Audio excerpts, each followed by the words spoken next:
Hey, I'm Tyson Alger. I'm joined by Andrew Greif. We're outside of Oregon Ducks practice on Tuesday. We are 2 days away from 7:30 kick against Arizona, Pac-12 game.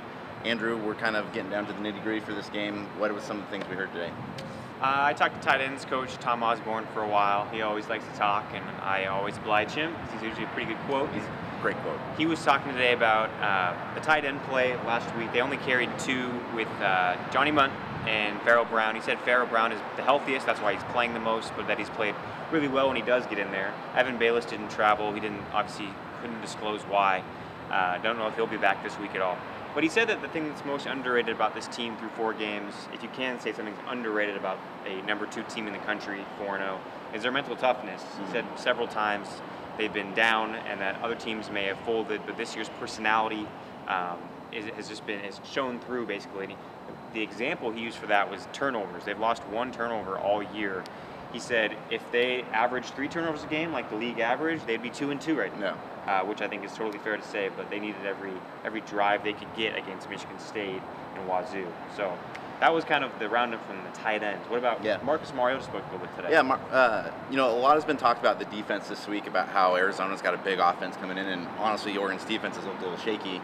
But on the other hand, Oregon's offense is probably going to have to put up some decent numbers this week. Marcus kind of ran the gambit of topics today. They talked a little bit about their pink jerseys they're going to wear. He said that's pretty special.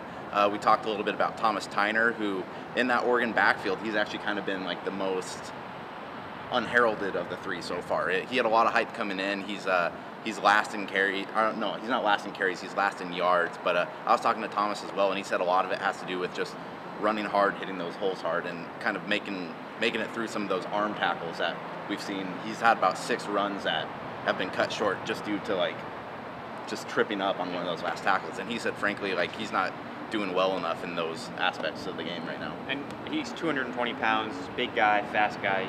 In his mind, he shouldn't be kind of taking those tackles to the ground. I mean, he should be running through those guys. Yeah, well, especially with that finishing speed he has too. He's probably one of the fastest guys on the team.